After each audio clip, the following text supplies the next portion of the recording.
Hey, everybody. We wrap up the week here on this Friday evening. Napes and Ryno. Why don't we start with NFL football? Why don't we talk with the 49ers? Why don't we get into that? Because John Lynch, Kyle Shanahan talked today. I read John Lynch's comments, and, if I'm a 49ers fan, I'm at least encouraged as it relates to Brandon Ayuk. I know it's not done yet, but it seems like it's just a matter of time. And I've always said you want to get a player in the camp, I think 2 weeks ahead of time, 2 weeks before the game. I think that's enough for Brandon Ayuk. I really do. You should think so. I agree with you. And apparently, per numerous reports, they have met Brandon Ayuk at $30 million and upped their offer grant. Kyle Shanahan also spoke to the media today, and he was asked, this is a Super Bowl year, Super Bowl or bust. Why not just pay the money and get Brandon in? By the media, here's what Kyle had to say. I understand the question. Yeah, but I mean, I don't look into anything just as a one-year deal. I think everything's tied together. I think we're as aggressive as we can be every year. And everything is connected to each other too. And wherever you go one spot, you got to go less at another. So it's not as simple as that perspective. I totally get that from a fan standpoint and everything. If it was that simple, I think it'd be a lot easier to figure things out. But too many things do connect and tie together with that. And that's why these things can be difficult.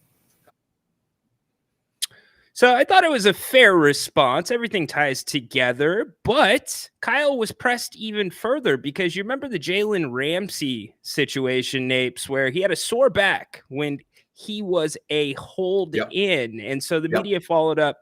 This was Kyle's response to Brandon Ayuk when they possibly changed from a hold in to a hold out. I'm just saying, when you guys call it a hold in, and I'm not disagreeing with you guys on that, but people say that they're hurt. And I think BA's got a sore back right now, and it is what it is. So take it for what you will, Napes. Do you put anything into that? I really don't. Listen, business is business, and these situations are not easy to navigate through. Everything that we're discussing in terms of management and players, and then you have agents involved. You know what, Ryan? If the Niners are going to have a good season, and by good season, I think I know we're talking about a Super Bowl, because this is a Super Bowl caliber roster. Yes. They need Brandon Ayuk on the field. I'm not saying that losing Ayuk would be no way they're winning a Super Bowl, but their offense last year was kind of stopped when, not Ayuk, when Deebo Samuel was off the field, right?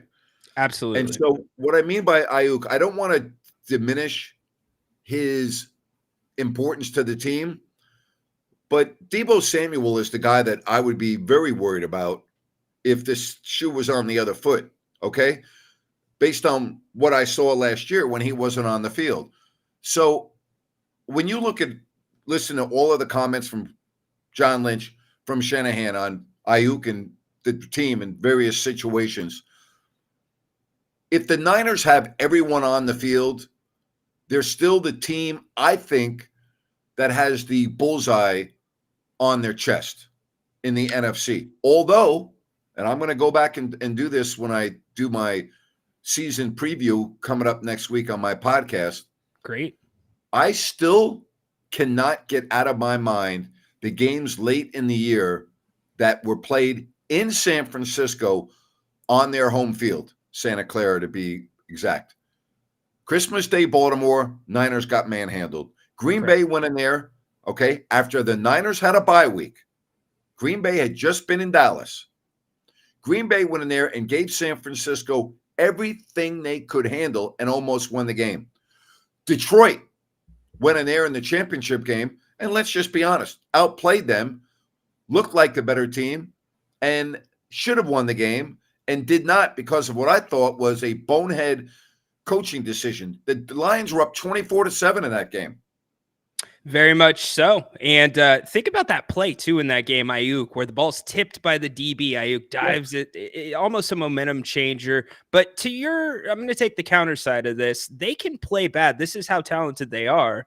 And they can make it up just like that. Look at the second half score of that game. So you could argue they played way better than Detroit for 20 or for 30 minutes. But they need all the pieces, Napes. They do. Yes. And here's what I'll say, and some Niners fans are having a difficult time separating between the Ayuk piece and the Trent Williams piece.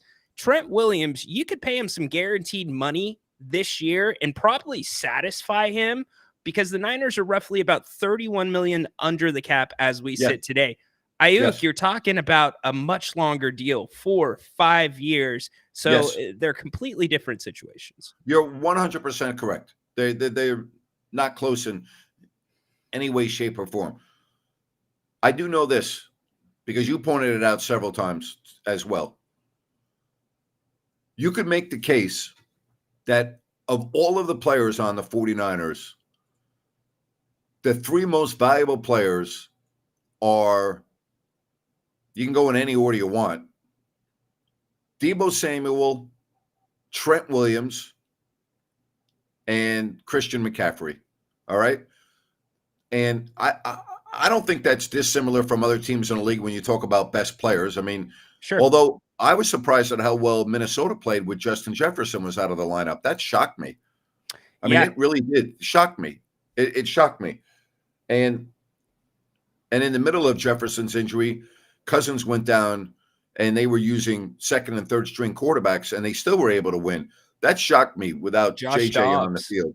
Yeah, Dobbs but when the Niners didn't have Deebo Samuel and Trent Williams on the field, Ryan, they could barely score.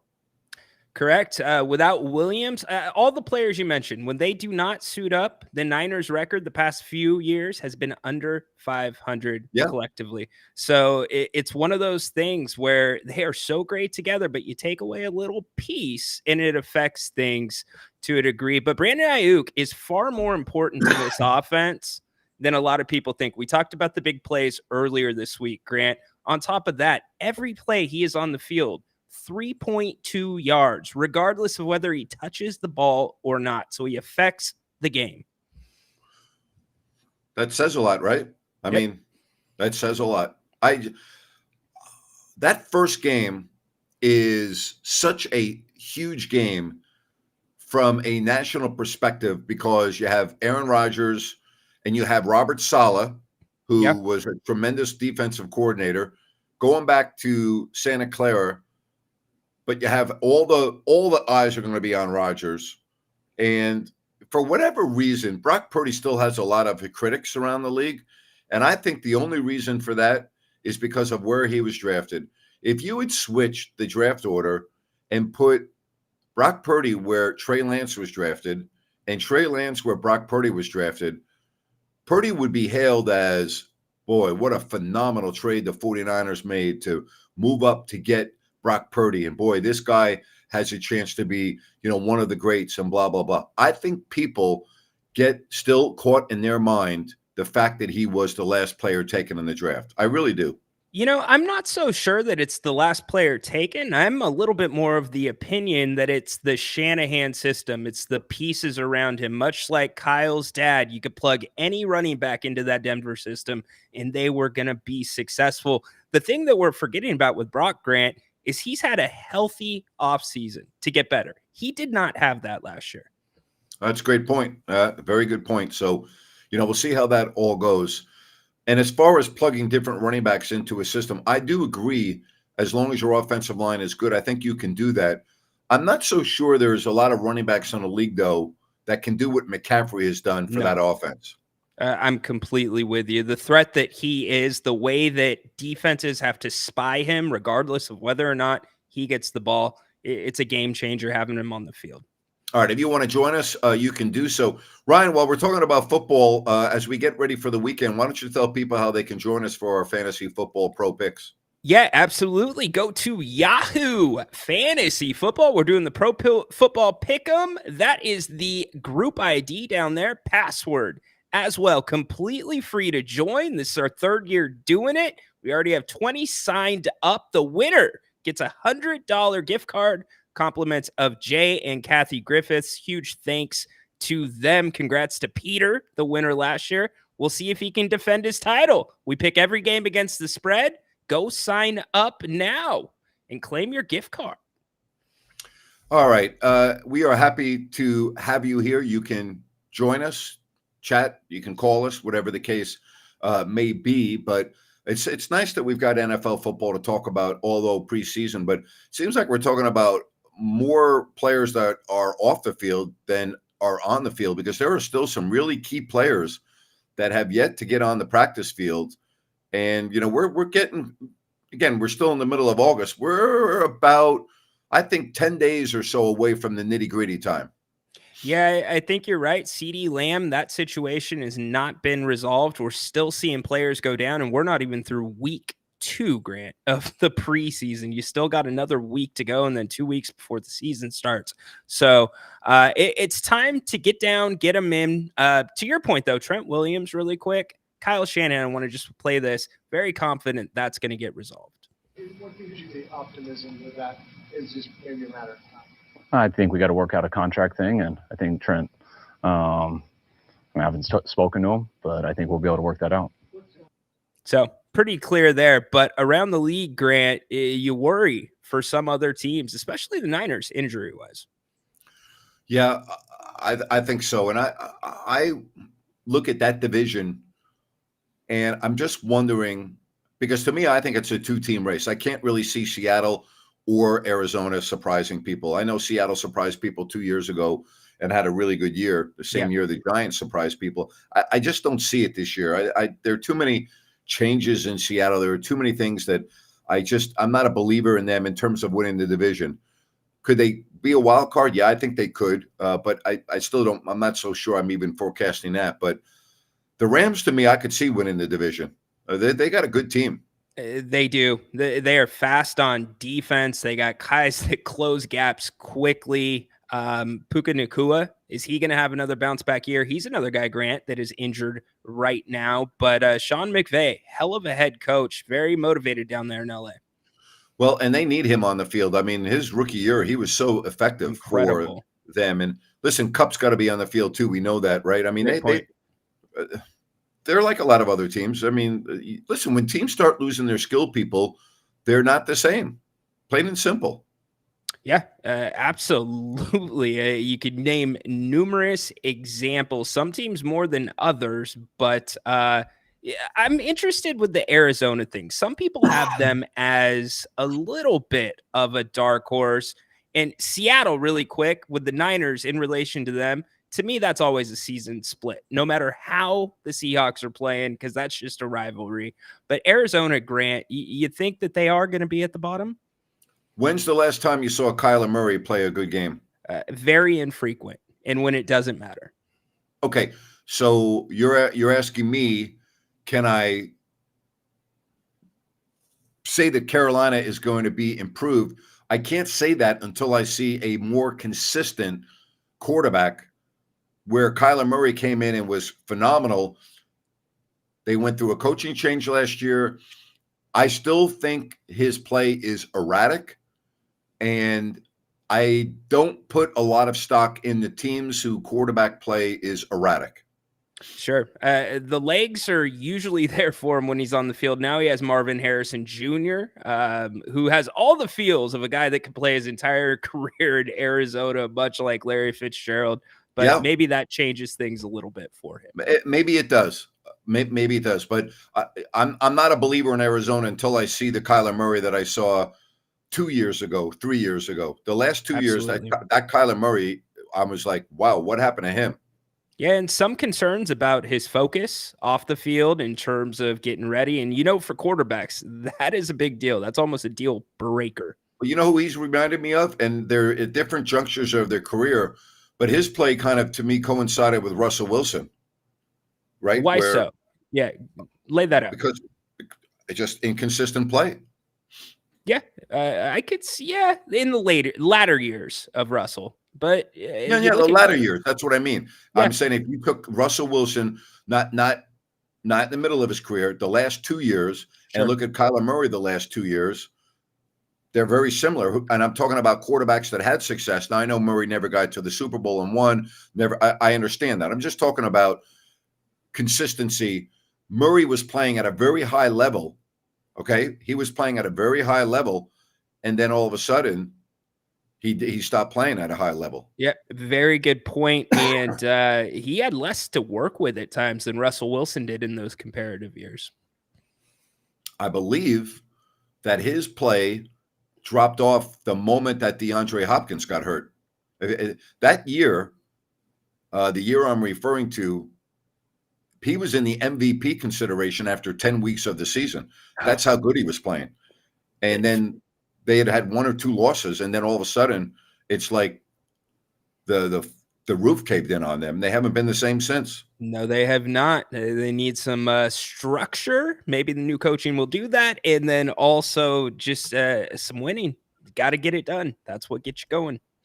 Again, there are a couple teams in the NFC that I need to see, and Philadelphia is the most intriguing team to me because they went from a Super Bowl team, a favorite in the NFC, and then last year, in the last 7 weeks of the season in the playoffs, you were like, what happened to Philadelphia?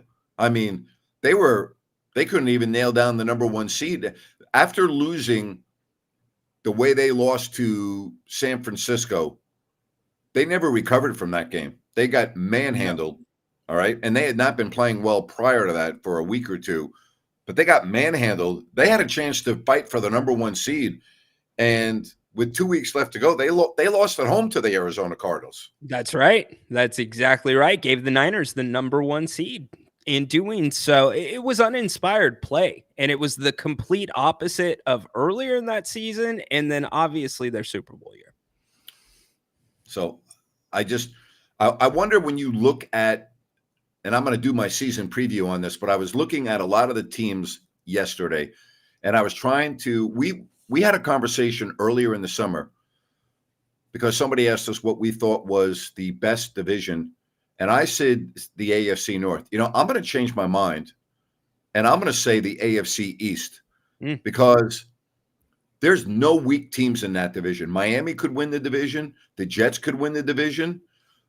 I know New England's not can win the division, but Buffalo, see, I shouldn't say there's no weak teams. I think New England's a non-playoff team, but the point is you have 3 teams that could win 10 games and you wouldn't bat an eyelash. If Buffalo wins 10 or more, or the Jets win 10 or more, or Miami wins 10 or more, you're not going to bat an eyelash, right? So to me, the AFC North and the AFC East are the 2 best divisions in football. So I don't disagree with you, but I'm going to ask you conversely, who do you think the surprise division could be? I think the surprise division could be the AFC South. Interesting. Okay. Because the Jaguars now have no excuses with Trevor Lawrence. All right. He's got his new deal. He's the highest paid quarterback in the NFL with 2 others. He is now on a team that is ready to win. And I saw what Houston did last year. And those 2 teams, to me, are very intriguing. And then I look at a completely different Tennessee team. I can't put faith in them right now. But Indianapolis, to me, is a little bit intriguing. And I'm waiting to see how they come out of the gate in the first couple of games. So I'm going to say that division. What about you?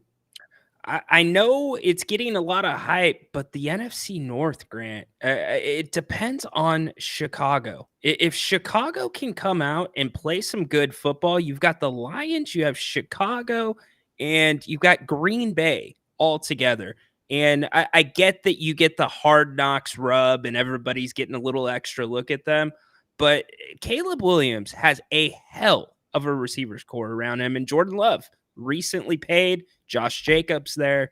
So I'm keeping my eye there. Yeah, the Bears, to me, I'm in the same notion. I want to see Williams go against real NFL defenses. What he's doing in the preseason, okay, I expected that. Let's see what happens when teams game plan for him and he's going against other teams' ones and then I'll, could he be CJ Stroud last year?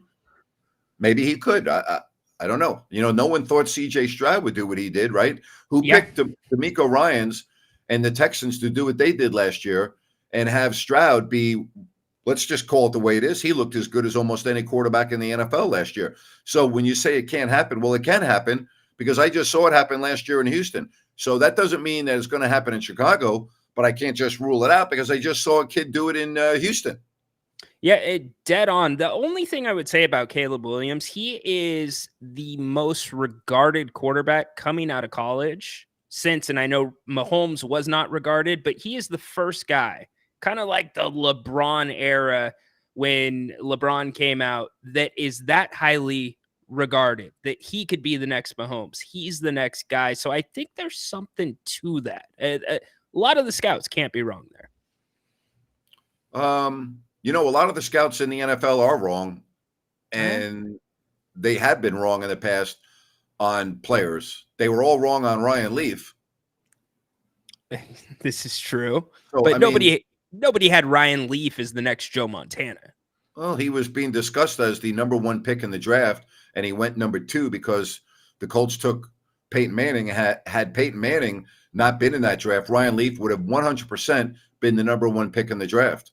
So True. I don't, I'm not really sure I would say that people thought he would be Joe Montana, but how many quarterbacks come into the league and you hear them being compared to Joe Montana? I can't remember a quarterback in a long time that's come into the league where we've put him in the same category as Joe Montana. So right? I mean, name me one.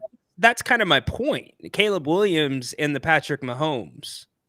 Those were the immediate comps. And I thought last year, really, Sean Salisbury takes as the year went on about Caleb Williams at USC. The defense was bad. You can't judge him off of that. But then as the season rolled on, Sean started changing his tune. So a lot of mixed opinions out there. Yeah, I mean, I'm glad you point that out because there were a lot of people that were questioning in the middle of, well, not even the middle, during the college football season, whether he would be the number 1 pick in the draft. And then Sean thought that he was clearly the most talented quarterback in the draft, but that doesn't mean he would have taken him number 1. Exactly right. And then there was the, is he mentally tough enough? He's crying on the sidelines, which we both thought, if I remember right, that was blown out of proportion. But I trust. I mean, there are scouts, by the way, that don't feel he's the best quarterback in this draft. There are scouts. It wasn't uniform, by the way. There are teams that did not feel that he was the best quarterback in this draft. It came out publicly. It's there. I did not hear that. Very interesting. Yeah. Okay. So, all right. I guess we're going to find out as the season opens up in a couple of weeks. It's going to be fun to keep an eye on his progress. Absolutely. It's going to be exciting. Great. I can't wait for football to be here. Is there anything better? No, there isn't. There's not. It's so good. And then yesterday we were talking about the NBA as they released their schedule. And after we got off the air, I went down and looked at the schedule again. And, I looked at some more numbers.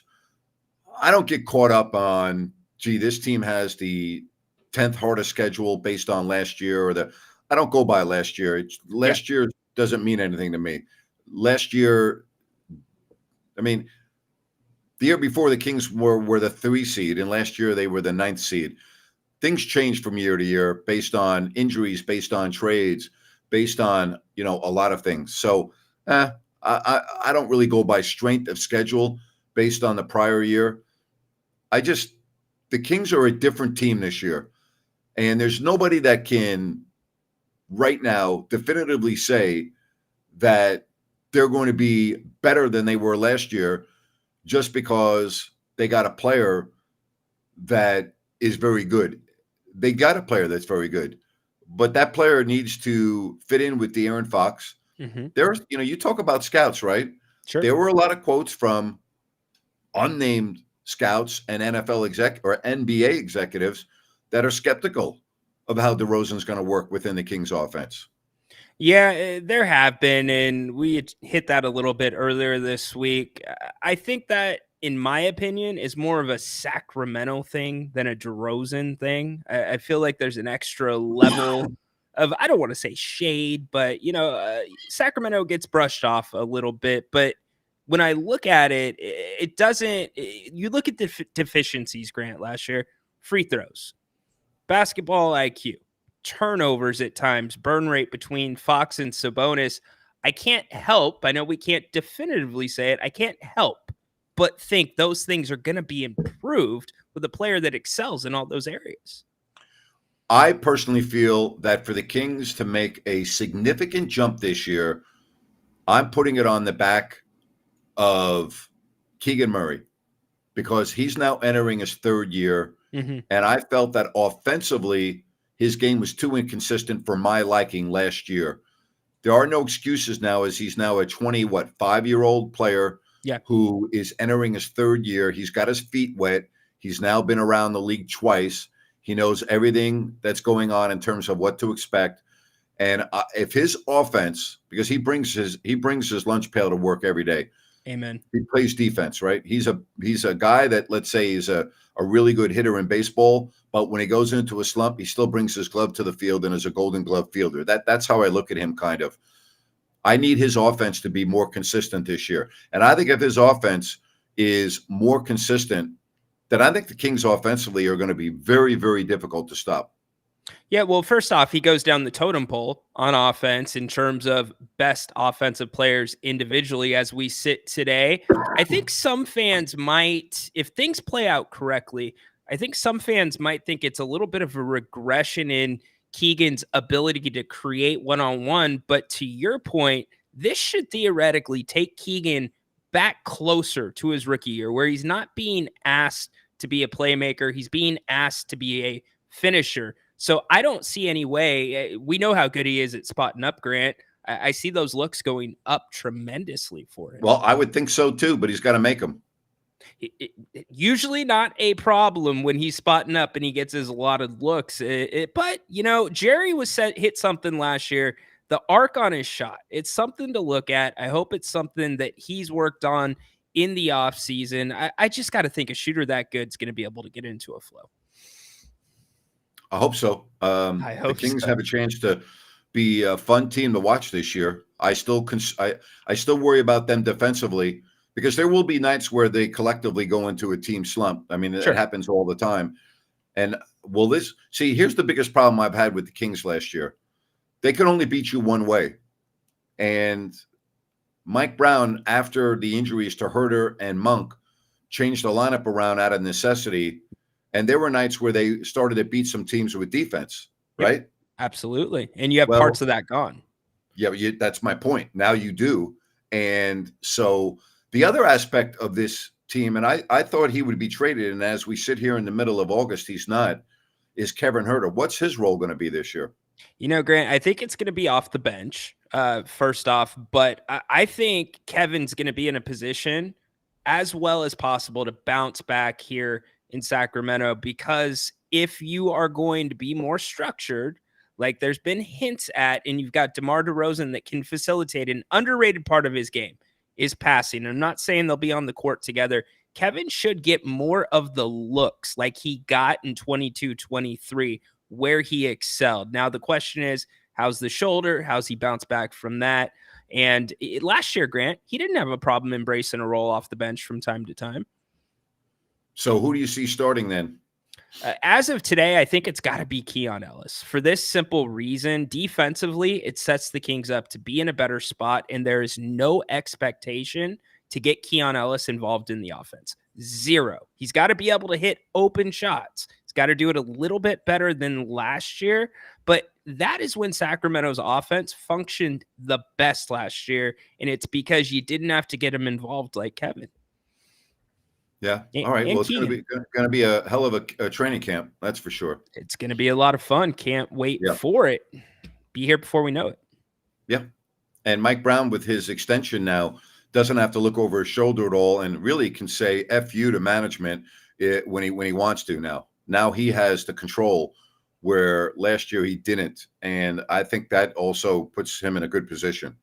Yeah, and it'll be interesting to see. There was, I don't want to say a lack of clarity, but at times people questioned, are him and Monty McNair on the same page. They've both taught or spoken at different points individually in the offseason. So that's something to watch as this year plays out. Okay, but here's what's going to happen. All right. And you can write this down right now on August 16th. If the Kings are not a top 8 team this year, Monte McNair is in his last year as general manager. And then you will have a general manager that comes in with a coach that's got 3 years left on his deal, and you're going to have the same type of issue. I'm just telling you, this will be Monte McNair's last year if the Kings are not a top 8 team. You think there's zero leeway, especially with Devin Carter? I think that there is zero leeway. Yes. Interesting. Or let me take that back. Zero, no. Minimal, yes. Okay. I think Devin Carter. Listen, I'm sorry. I don't want to hear about Devin Carter because he wasn't this year going to be that much different than what you had in Davion Mitchell. It just wasn't. Debatable. I can't say the same. I think that he brings a little bit more explosion than Davion. Offense is the question. You know, his 3-point shooting, Grant, it only improved last year in college. It was much lower the year before. So you take a step back to the NBA line, what's it going to look like? I would say there was very little chance that Devin Carter was going to be better than the Davion Mitchell I saw in the final 2 months of the season last year. If it's that Davion Mitchell, then I would agree with you. Of course, that's the Davion Mitchell because it wasn't just 1 week or 2 weeks; it was 7 or 8 weeks. Correct, but it was a Davion Mitchell that had nobody looking, or he was not looking over his shoulder. There was nobody else to back him up. But his productivity was like where we were like looking at each other like, wow, what's gotten into Davion? We talked about that. You and I, we how many times did we talk about that, right? A lot of post games at the end of the year. Right. So we think that a kid that comes out of Providence that nobody's heard of before, and I'm sure tongue in cheek there. Let's just call it the way it is. Nobody in Sacramento knew who Devin Carter was, and all of a sudden ends up being the 13th player in a draft that most consider to be not a strong draft. Now all of a sudden I'm expecting him to come in and be better than a guy that I saw in Davion Mitchell in his 3rd year in the final 7 or 8 weeks of the season. I'm sorry. I didn't think that was going to happen this year. In the future, yes. This year, no. Well, here's the thing. There were positions the Kings would have been better off drafting, right? But the Kings drafted best available. Monty said that. So if you're going best available in a guard spot where you are loaded, I don't know if that tells me a little bit something extra that they know we don't. We'll see. I give Monte McNair the benefit of the doubt because he's drafted very well. So in that sense, I'm giving him the benefit of the doubt here. But if you think, and I'm not saying you personally, but if fans think that Vivek Ranadive is going to judge this year's lack of success, assuming they're not a top 8 team, okay, because they didn't have Devin Carter, that's not happening. That's not going to factor into it. The Kings went out and made a bold move to get DeMar DeRozan, okay? And if it doesn't work and the Kings do not improve after re-signing Malik Monk, that's going to fall on the shoulders of Monte McNair. Yep, I don't disagree. And if they're struggling, because we agree the schedule at the front half is much easier than the back half. If they're struggling and make no moves like they've done basically in the past 2 trade deadlines, that's going to be an even bigger problem because I feel like that is where the Kings have really missed out. All right. Well, you're not going to miss out if you go to Bennett's for brunch tomorrow or Sunday. And Ryno, they got a nice special going on too right now at Bennett's restaurants. Yes, they just rolled out their summer specials where you can get 2-course and 3-course dinners every day of the week for $30. 2 courses, $35, 3 courses. And Grant, they've got the steak frites on there. They've got the Caesar salad, the great soups. Killer, my friend. All right. Don't forget, Bennett's Restaurants.com, Bennett's Restaurants.com to make a reservation and more. That's Bennett's Restaurants.com. And again, don't forget about brunch tomorrow and Sunday at Bennett's. And I will be at Bennett's a lot beginning next weekend, as I am going to be in good old Sacktown. So I am looking forward to going to Bennett's. You know, the weekends, Grant, are a great time for a Bennett's doubleheader. You hit brunch, you get the 2 entrees, bottle of champagne, $49, and then you come back and you get the prime rib special on the weekends for dinner. Can't go wrong. Can't go wrong. Can't go wrong. You got any weekend? You got any nice plans? I am making brunch here. I'm going to skip out on Bennett's and make brunch here tomorrow. We got the family coming over. How about you? No, excuse me. I'm going to try to get rid of my cough here. Nothing too much. I don't really get into preseason football, Ryan. I just find it so dull and it's so meaningless. So I don't really watch preseason football. I might go back and watch the quick recaps of if starters are on the field for a couple of series. I'll go back and watch to see, but that's about it. Do you get into the FedEx Cup at all in golf? Not really. Not like many. Yeah, I'll watch the Tour Championship in a couple of weeks, but it's not, I don't really, I think it's the majors to me are where it's at. Exactly. And the reason why I don't get into the FedEx anymore is the best players in the world aren't playing in it because of the split in golf. It's a shame. And they've got that cloud hanging over their head. They rattled the golf world for a week, and then it's almost gone silent, Napes. Yeah, it's a great point. It's a great point. So yeah, I don't have a lot going on, but I am always looking forward to the weekend. I think like most people. And if you happen to have any issues this weekend with plumbing, just go to sackserviceplumbing.com or just call the number on your screen. Remember, they've got a fix for you, and they are available around the clock 24/7 for your plumbing needs and repairs. That's New Works Plumbing. They've got a fix for you, sackserviceplumbing.com. And don't forget about Sunrise Landing in Calusa. You can get out there this weekend and check out their beautiful models for you. You can go to CalusaSunrise.com and get more information on this project from Blazona Development. Various lot sizes, many models to choose from, 6 in all. Remember, there's no Melrose, there's no homeowners. I mean, it's really a great deal. And I like the location, too. It's close to I-5, Highway 20, Highway 45. You have the Calusa Golf and Country Club right next door. So just go to CalusaSunrise.com and get all the information you need, and maybe you'll be at Sunrise Landing before you know it. So yeah, I'm looking forward to the weekend like always. I think most people do, and even if you work, I think most people still go, well, or at least it's the weekend.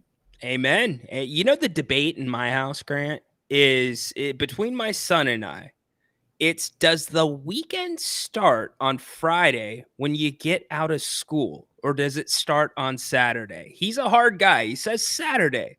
I think it's Friday when you get out of school. I think it's Friday when you get out of school too. It's a bonus. For me. It was Friday before I started school, which is one of the reasons why I wasn't a good student. My weekend started Thursday after school, and that was probably my biggest fault, particularly in high school. Okay. I love it. All right. We know what Condog's going to be doing this weekend. He's going to be watching the climbing replays from the Olympic. Oh no, man, dude! I'm just Olympic out, dude. I can't no more. I just can't, man. It was a lot, man. It was like having a whole buffet at Bennett's, and you're like, it's good, but I gotta wait a little before I come back. Good stuff. Well, what's up this evening, buddy? Well, I know you guys were talking about quarterbacks with like being evaluated and drafted, and I just remembered like there's a couple quarterbacks in my lifetime where for at least 2 seasons they were touted as basically being the number 1 pick. It was just a matter of when they declared. Andrew Luck was one, and Trevor Lawrence was another, where you knew like they were going to be the top guy whenever they went out, just based off of how dominant they were at the college level. And mind you, both these guys also, 2 of the best players to never win a Heisman as well. And they were still, touted as number 1 picks for a long period of time. Yeah. Good point. Yeah. Very true. Yeah. Very true. So, Heisman isn't everything, when it comes to your No. draft capital. Listen, I think there are more mistakes made evaluating the quarterback position in the NFL than any other position in any other sport. Oh, 200%. I mean, we've had Purdy, Brady, Tony Romo, Kurt Warner. Just a few examples right there. Like we're talking about quarterbacks that have won Yep. a lot of games in this Well, league. Kurt Warner's in the Hall of Fame, and we may never have heard of him had Trent Williams not blown out his knee in the preseason as a starting quarterback of the Rams. Oh, Trent Green, you mean? Trent Green, what did I say? Yeah, Trent Williams. I'm sorry. Trent Green, had he not blown out his knee, all right, in St. Louis in the preseason, we may never have heard of Kurt Warner. That is because right. he never have had a chance to get on the field. Same thing with Brady. If Bledsoe doesn't get knocked out. Yeah. Yeah. So look at Brock Purdy. What happens? What happens if Trey Lance is good coming out of college? Yeah. Same. He might get cut. He might get cut. I That's think right. Tony Romo was also behind Bledsoe in Dallas too, and yep. The problem with Romo, all these Romo guys to me, undervalued, and they got opportunities and they ran with them.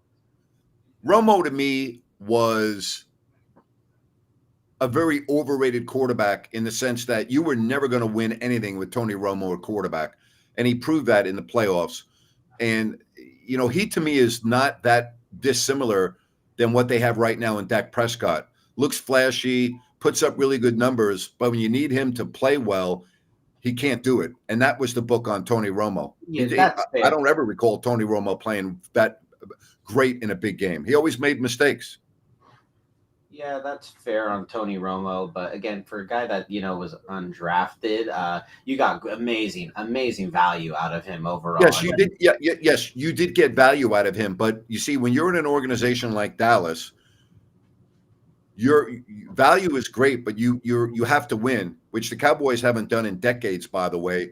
And I believe the main reason why they haven't won in decades is because of their quarterback position. They haven't been learn how to talk for a living, Grant. They haven't been good enough at the quarterback position to win in January. And that's the biggest problem with the Cowboys. They've had good teams. They've had good offensive lines. They've had good skilled people. Offensive lines. Exactly. They've had very good defenses. But their quarterback, Prescott, before him, Romo, have let that franchise down too often in big games. And they do it year after year after year after year. And you have an owner that thinks that it's going to change. Well, it's not going to change because that's who they are. It's like people were waiting for Derek Carr to change. Well, Derek, it's not going to change. You are who you are after 7, 8, 9, 10 years in the league. You're not going to all of a sudden wake up the next day and be a different quarterback. Now, are there some exceptions every 10 or 20 years? I think the team that Ryan roots for was an exception. Yeah. Geno Smith, for his whole career, was a journeyman quarterback. Had a chance to start, then got put back on the bench. Had a chance to start, got put back on the bench. Always was labeled as, And then he goes to Seattle, gets a new lease on life. And I got to be honest, the last 2 years, I think he's been a top 10 quarterback in the league. Yeah, he'd be right around that borderline of top 10. I haven't, created a list right now, so, but I would say that's fair. A fair assessment of Geno Smith, but I do think the Dak's rookie year, if Romo doesn't get hurt, I actually think they would have made a better run in the playoffs just based off of Romo's playing experience versus Dak's, because Dak looked super out of it. What did Tony Romo ever do in the postseason that would make you believe that he was going to have a good postseason that year? Come on. Oh, I mean, they were coming off not too long ago from that series where Dez caught it, however you want to call it. Green Bay at Lambeau Field. Yeah, they were coming off of that not that long ago. So I actually think they were maybe. I'm not saying they would have won a Super Bowl, but I'm saying maybe they could have got to an NFC title game because that line was very good. And then also you added Zeke to that team, and rookie Zeke was phenomenal. So I think if Tony Romo would have had a chance that year to play with rookie Zeke, I think they might have made a little bit of a NFC title run. But we're never going to know. But I actually think that was one thing we did miss out on. from the Romo era. But other than that, I totally agree. You know, there's lots of playoff blunders. There was, you know, the fumbled snap, that went early on in his career, the fumbled when he was a PAT. holder at Seattle. Seattle. Yep. There you go, Ryan. That's one you remember. Oh yeah, you know the best quarterback decision Jerry Jones has made in the last 15 years is not drafting Johnny Manziel. That's right. Oh, yeah, that felt like a Jerry Jones pick. that you know, like that felt like a Jerry Jones pick, but maybe you know he actually just said, yeah, I'm not gonna take it. But yeah, Johnny Manziel, that's another guy. I mean, one of the few guys to beat Alabama team and win the Heisman. Cam Newton's one of the other guys. He was a victim of the screwed he had his demons, but he was a victim of the screwed up NCAA system. Before NIL, guys doing what they can to make money off the field. That was a bad situation. Condog, I'm just going to say this at the quarterback position. Every year before the beginning of the season, every year, I would get into arguments with Cowboy fans on my radio show. Every year. Oh, and yeah. I told them every year, you're never going to win with Tony Romo at quarterback. And then they were the number one seed. All right. The number one seed had a week off. I took my boys to the game in Irving, Texas, before they moved into Jerry's world. Number one seed. Cowboys had the best season, had a bye week, and the Giants went in there and beat them. And one of the main reasons why they beat them was the play of Tony Romo. And that was a continuing pattern throughout his entire career. And I would go, okay, go ahead. You know what? You're not going to be calling me in January talking to me about how I'm wrong. I was right every single year. And I'm telling you right now, in the middle of August, that the Dallas Cowboys will never win with Dak Prescott at quarterback. Not happening. Not going to happen. Not going to happen. And so you can talk about all you want about numbers and touchdowns and interception ratio and yards. I don't give a damn about any of that. Doesn't matter. That stuff means nothing to me. You know what matters to me? And I'm going to put Lamar Jackson in the same category. Although I think Lamar Jackson's talent level is so good that I can't sit here and say you'll never win a Super Bowl with him. But Lamar Jackson, to me, is almost in the same boat. A tremendous regular season quarterback who has MVPs in his trophy case. But when the big games come, Lamar Jackson is not there. He melts. He makes too many mistakes. And so give me, and I hate to say this because I'm a Giants fan, give me an Eli Manning in the playoffs, all right, who was not great during his regular seasons, but was great in the playoffs. Not good, great. Give me quarterbacks that when the game is elevated in January are able to get the job done. Give me that guy. Give me those quarterbacks. I want those guys who can get me to the playoffs and then elevate their play and play at a level that can get you to win a Super Bowl. Dak Prescott is not that guy. Tony Romo was never that guy. And I'm not so sure Lamar Jackson is not in the same boat. Lamar Jackson has had tremendous teams, not good, tremendous, okay? And still in the playoffs, falters. Yeah, but you know, they're just a lot of the AFC quarterbacks. The only one that I've seen that when healthy, Joe Burrow's the only one that doesn't seem to falter when playing the Chiefs. The rest of them, I see them just, you know, the game script just completely gets thrown out the window. Every other quarterback I've seen, it gets like the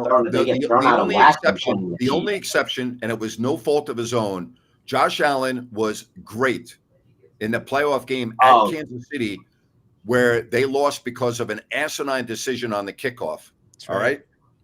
Josh Allen, that was his coming out game. That was Josh Allen and Buffalo's best chance to get to the Super Bowl and win it.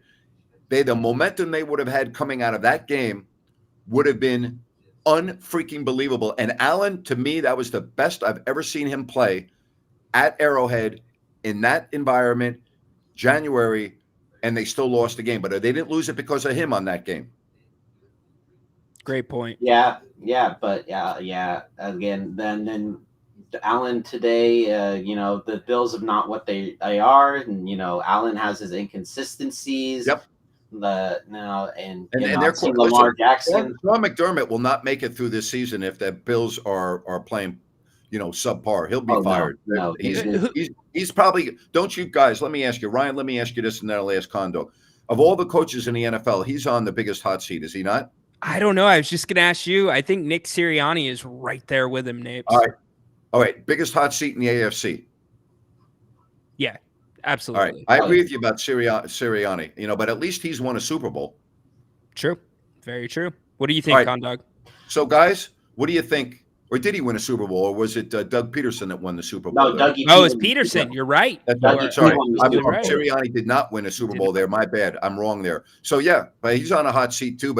And I think the other guy that's on a big time hot seat is Robert Saleh. Oh, yes. Yeah. Nuclear. Yeah, they got to get it done. At least be competitive in the New York Jets, because I know that fan base is not a patient fan base at all. Even though they really don't have the history to be like that, but that they carry themselves like Joe Namath, man. Grant, if Aaron Rodgers is playing well and it's one coach, he is a coaching decision away. He makes a coaching decision that crosses Aaron Rodgers, it's going to be a problem. I will say this: the New York media, I know like the back of my hand, and I know the New York fans like the back of my hand. They're starting to get fed up with all of the rhetoric coming out of that team as it surrounds Rodgers. And they'll turn their head the other way if Rodgers plays well in September and the Jets look like, okay, finally we have a team that we can be proud of. Sure. If not, Aaron Rodgers will regret the day. Trust me on this.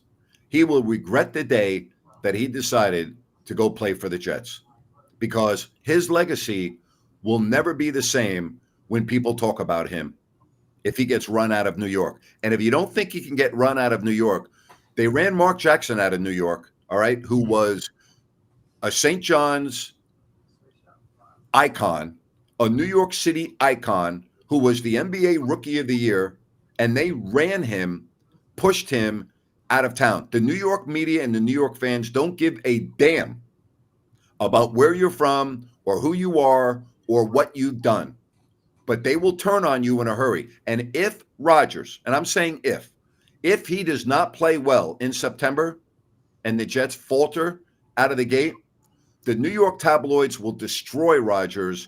And I know Aaron well enough to say this: he is not able to bite his tongue about criticism. And he will start a feud that he will not be able to win. I'm just telling you, Aaron cannot stay quiet about criticism and about certain things. That will explode in New York. That's if and only if they do not get off to a good start. You can write it down right now. You can save this tape or whatever the hell we use and play it back after I'm proven right, if the Jets get off to a bad start. All I'm going to say is if he gets ran out of the Jets, Aaron Rodgers will be the starter of the Minnesota Vikings afterwards. Yeah, there we go. Great point. Thanks, Condor. He will be. Him and Brett Favre have almost the exact same career. Great point. That's wise, winning Super Bowl early wise, winning a lot of MVPs. It's crazy. Great point. Imagine if Aaron still has a little bit left in the tank. You imagine him and Justin Jefferson. It would be like him and Devontae Adams. Oh boy. Woo. Yeah, they can both stay on the field. I mean, thanks, we're gonna let you go because your dog's bothering me. You take care. Feed your dog, would you please? Yeah. Hey, Jen, we see you. Thank you. Let them know that you heard about him here on the show. We love it when you support Bennett's and all of our sponsors. All right. What do you say we wrap the? Oh, go ahead. Yeah. No, I want to wrap it up, but I just want to say, make a note of this day, what I just said about Aaron Rodgers in New York. Okay. Yeah, I got it. I'm a clip guy. I'll got it right here in my mixer, buddy. Let's wrap the night up with Gammon. What's up, Gammon? What's up, buddy? I'm doing well. I'm gonna go ahead and I'm gonna write this down. What are we at today? We're at August 16th, 2024. Absolutely, Grant Napier irregularly was fundamentally wrong about what was going on with Aaron Rodgers and the Jets. I have to say, all the times whenever I listen, I just know that Grant comes in here correct. And I've been proven wrong so many times. And I would like to put that. A lot of people, they come on here, right? They want to call, they want to say, they always want to talk about when they're right, but never anybody wants to come in and talk about when they're wrong. Yeah, but I didn't say the Jets were not going to be good this year. I didn't say that. I said if they get off to a slow start, the tide will turn in New York on Aaron Rodgers, and he won't be able to deal with it. That's what I said. Okay. Big difference. I didn't forecast the Jets to be bad. I said if, and I emphasized if several times when I was talking about this. So again, now I will go ahead and I'll stand myself corrected because I did the faux pas, right? And I asked you, Grant, I said, what's the worst thing that could happen, right? When people are your haters or when people take you out of context. And so I just took you out of context. No problem. Right there. No well, problem. it's so, but I would say I agree with you on this. I agree with you on this. I think the Jets are actually going to have a really good season because I think they have the number one defense. Yeah, their defense is good. But to your point, Grant, what you're saying is that the market that Aaron Rodgers is playing in is vastly different than a California market, right? So, oh my God, come on, yes. If Fox, right? If he has kind of a down year here in Sacramento, we're gonna love him. We're gonna applaud him. There's always next year. No, I don't know about that. I think you're going a little bit too far there. I think the fans would turn on him because they're tired of not progressing. I thought fans last year were getting critical of Fox, and they were on this show. I know you weren't with us last year like you have been recently because you just found us, but you'd be surprised, Gammon, about the criticism that Ryan and me but a lot of times heard from Fox, right? Ryno, am I no portraying that accurately? Very accurate. Completely bipolar. Best guy in the world. Trade him. Don't re-sign him. Gammon, the difference is if Fox, and Grant, correct me if I'm wrong, if Fox is not having a good year, the media in New York would not let it slide. They will press him. Sacramento, the media probably lets it slide a lot more. And I guess that's why I wanted to preface that with a little bit with some context is that yes, if Fox has a bad year, we acknowledge that he has a bad year, but the noise that he has to deal with during the season, off season is not the same. Also, too, right? Like he's not going to be, he's going to have a lot more snowball kind of questions that are coming towards him. He's not going to have to deal because I see it with the 49ers, right? I see it with the 49ers and the way that they're handling a lot of their off-season negotiations. But I'm going like if that was the Jets with Robert Saleh, and you're saying, right, that you don't think that Robert he's long for the position. I don't. If things go, but we're not saying the same thing with Kyle Shanahan. Kyle Shanahan has been in Super Bowls. Okay, Kyle Shanahan has won NFC championships with the 49ers. Robert Saleh hasn't done anything with the Jets. You can't compare the two. And I'm not saying that if the Niners take a step back this year, that won't fall on Shanahan. But Shanahan is regarded as one of the best coaches in the NFL, period. Absolutely. But what I would counter with that is that, we saw Jim Harbaugh have nothing but NFC championships, right? With his couple years that he was in the league. And then all of a sudden he had an 8-8 season. He never had a losing season with the 49ers. And then he was axed. Well, I'm going to answer the question this way.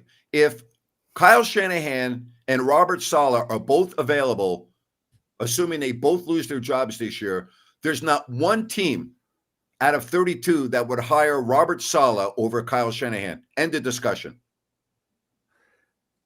It's possible. Not one team would hire Robert Saleh over Kyle Shanahan. That's how you answer that question. There's always one team that surprises There's us, not but one I team. No. Gammon, Between there's the not two, one Gammon? team- there's not one team that would hire Robert Saleh as their head coach over Kyle Shanahan. Not one team. and again, I agree with the premise, but again, I've seen the Bills and some Patriots teams get fleeced on some deals. But you can't, Gammon, here's the point I'm making. You can't put Robert Saleh in the same sentence as Kyle Shanahan. You just can't. Gammon. I agree with that. I agree with Gammon, would you rather have a filet mignon from Bennett's or rump roast from a buffet? Just asking. Which one you going with, buddy? Options. What's Golden Corral up to? But I do understand that. Ask Luca. I do understand the subjective manner that you guys are talking about. I guess I'm just trying to slide something in there for anybody else who's kind of coming in here and trying to bring up like kind of a counterpoint with that. I do see somebody said Broncos hired Kubiak after John Fox. Remember him for the Broncos. Fox led Denver to 4 straight playoffs. Yeah, so you know, we do kind of have that. So Grant, I kind of want to ask. Fox was a great coordinator. I mean, in addition to everything else, he was a tremendous coordinator. So Grant, I kind of want to ask you this question, because I think what we kind of have to do is a lot of us are Sacramento Kings fans, and so we're talking about football and that sort of thing. So we're trying to kind of get that shift or that focus and kind of getting that feeling on it. What would No, be no, no. No one's getting a shift. Listen, you know how much I respect you, and I love the fact that you call the show because you have tremendous insight. Nobody right now is starting to make the shift in the middle of August. Everyone right now, and I'm generalizing when I say everyone because you may not be, is getting ready for the start of football season. Nobody's talking about, the Kings right now, with the lone exception of yesterday with the schedule coming out. The Kings are not going to be talked about on this program until we get to training camp for all intents and purposes because there's going to be nothing going on. Right, because we're about 19 days away from NFL tip-off. But talking about general managers, right? What do you think would be the biggest difference? And this is a question personally I've always wanted to ask you, but what was kind of the biggest difference or calling card that you would have to say when it came down to somebody like Jeff Petrie versus like Pete? Versus someone like who? Pete Deal. Oh my God! You know what? It would be the difference between the teacher of the year in the United States and a mass murderer. All right, that's the difference.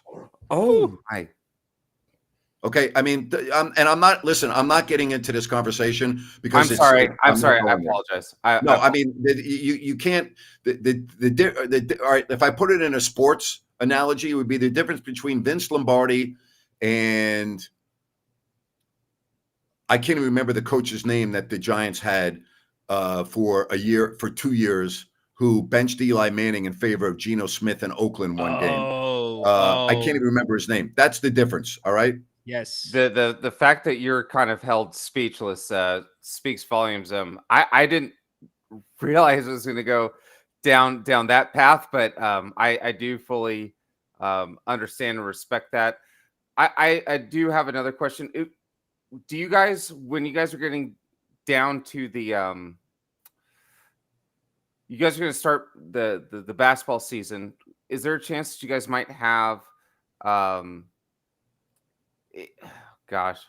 McAdoo. Thank you, Cody.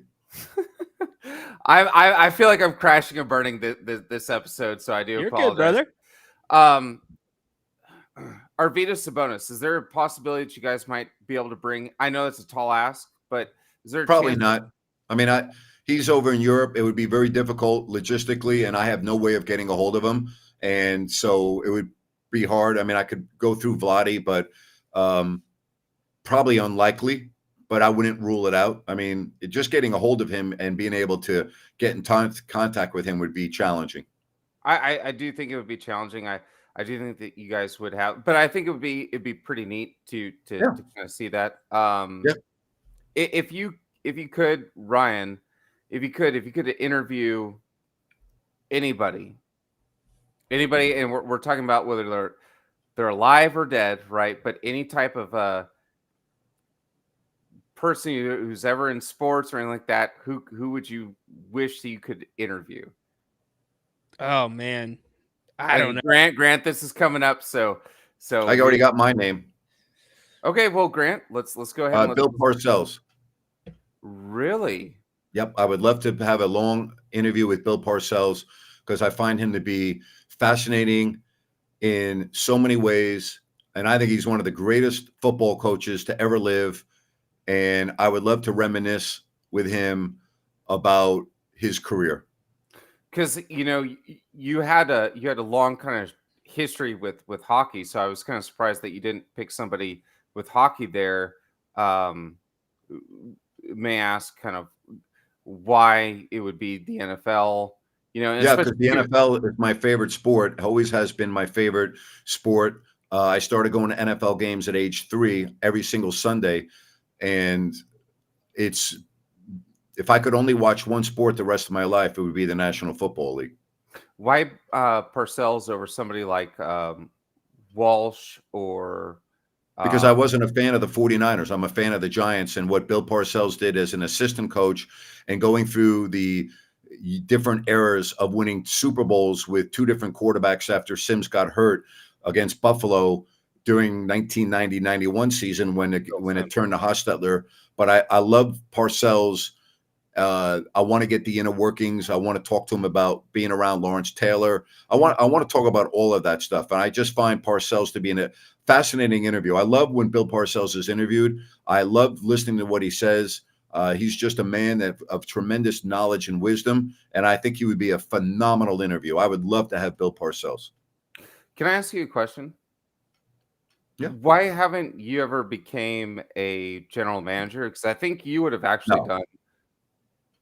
I don't have the pedigree. I don't have the knowledge to be a general manager because general managers do a lot. I don't have that. I've never wanted to do anything in my life other than 2 things. I always wanted to be a sportscaster and I wanted to be a pilot. And I never became a pilot, but I've been in the cockpit in a number of jets a number of times. So I fulfilled my dream of kind of like being a pilot without actually having my hands on the controls. So I've done what I wanted to do in life. I never wanted to be in management. I've never wanted to be a boss of people. I'm not. That doesn't intrigue me. Being a general manager, you got to fire people. It's nothing I would ever want to do. I don't know if I could ever call somebody in, look at them and say, listen, I'm terminating you. It's just not who I am. So I could have never done that job. That's something I've, always low key, high key, middle key. Always wanted to kind of ask you, but I always felt like you would have been a great general manager because you always spoke from the heart. You always said the right things, but also too, I think you held people accountable. And the one thing I was found that was interesting was that people tried to call you sometimes like a company man because you worked for the Kings, right? But then you'd also too have to. I understand that. Yeah. But then you'd go on your radio show and sometimes it would just be, it wouldn't be a parallel to that, but it'd be a contradiction to that. And when you ask told Chris me, Webber and DeMarcus Cousins if I was a company man. oh well, Pete D'Alessandro would say that you're not after he rushed you on the. So listen, I don't want to go on and on this. I'm just going to tell you this because I tell Ryan this all the time. In this profession, the most important thing that you have is your credibility. Okay. And in this profession, when you have a microphone in front of you, once you lose your credibility with your audience, it is very difficult, if not impossible, to get that back. I could not go on a radio show that's 50,000 watts every afternoon and have a 27 year career, which ended not on my wishes. I would have never been able to do that if I didn't have credibility with my audience. And the fact that we carried the Kings games for all of my years at the radio station was challenging. Yes, it was challenging. but I had to be able to go to sleep at night without saying, gee, I really pulled one over the fans, eyes tonight. I never did that. I always tried to tell it the way it was. Yeah, there are a lot of things I knew that I didn't say on the air. I have a very simple philosophy. If I saw something on the team plane or the team bus or inside the locker room, that never left my body, because it was information that I was getting only because I was in a privileged area based on what I did for a living. But that area to me is like, I wouldn't go inside your home. If you invited me to your home and something bad happened, I wouldn't run out of your home and tell your neighbors. No, because what I saw in your home is private. That happened within the context of a private situation, and it would be unethical for me then to go tell your neighbors. So it's the same thing with being in a locker room or being on a team plane. Yeah, I saw some stuff before that fans would have loved to have known, but wasn't going to come from me. Absolutely. Hey, Again, buddy, I don't mean to be rude, but I'm going to wrap this up because I got to get going, and I know Ryan does too. But can you call us next week? Because you ask very intriguing questions, and I love talking about it. I think that you guys are legends, especially you, Grant. And hopefully one day we can have some steak and some potatoes, and I can ask some in-depth questions that I would never ask here, but would love to ask you some other time. Thank you, buddy. Thanks, have a good Cameron. weekend. Appreciate you, Ryan. I hope you have a fabulous weekend too, buddy. I appreciate that. You as well, Nick.